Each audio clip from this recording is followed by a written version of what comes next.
A javnu nabavu putem portala još početkom prošle godine počela je provoditi Rijeka. Ondje je zamjenik gradonačelnika Željko Jovanović. Dobar večer.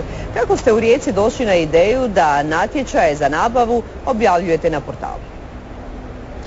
Dobro večer iz Rijeke. U Rijeci smo na ovu ideju došli iz jednostavnog razloga što su javne nabave područje velikog korupcijskog rizika u cijelom svijetu, a mi smo u Rijeci na naš ponos uvijek bili predvodnici u stvaranju preduvjeta da se korupcija svede na minimum. Stoga već 2 godine mi sve postupke javne nabave objavljujemo na našem web portalu i možemo reći da smo na taj način omogućili da u svakom trenutku svi zainteresirani imaju sve informacije o natječajima čiji su rokovi otvoreni, o postupcima čiji je tijek obrade tek započeo, o natječajima koji su završeni, ali također i o svim poništenim natječajima, o zapisnicima. Prema tome, transparentnost je ono što je ključno u postupku javne nabave da bi on bio kvalitetan i proveden na način da se uz najmanje novaca ostvari najveći mogući dobitak.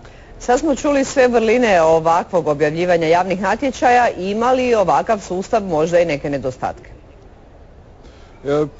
Po našem iskustvu, po procjenama Europske komisije, po ocjenama GONG-a koji je Rijeku proglasio najtransparentnijim gradom u Hrvatskoj, mi smatramo da nema nedostataka. Dapače, već mogu sada najaviti da je Rijeka prva u Hrvatskoj kreće sa elektroničkom dražbom. To znači da nadograđujemo sustav javne nabave na portalima gdje će se moći putem elektroničke dražbe omogućiti da on bude još transparentniji, da se po svjetskim iskustvima cijene spuste i do 30% i da na taj način dokažemo da je Rijeka predvodnik u borbi protiv korupcije u Hrvatskoj. Vrlo kratko, samo još na kraju. Imate li neku sliku koliko je novca tako ušteđeno, odnosno nije ukradeno? Dakle, u Rijeci je u proteklih 1,5 dana provedeno oko 150 postupaka javne nabave. Poništen je jedan jedini natječaj što samo govori o transparentnosti i o kvaliteti ovog rada. Osim samih natječaja, stalna je edukacija službenika kao i onih koji sudjeluju u postupcima javne nabave.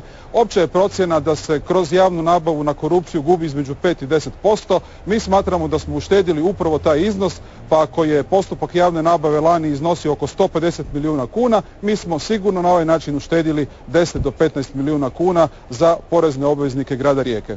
Nije malen novac. Hvala što ste bili gost Središnjeg dnevnika. Hvala vama.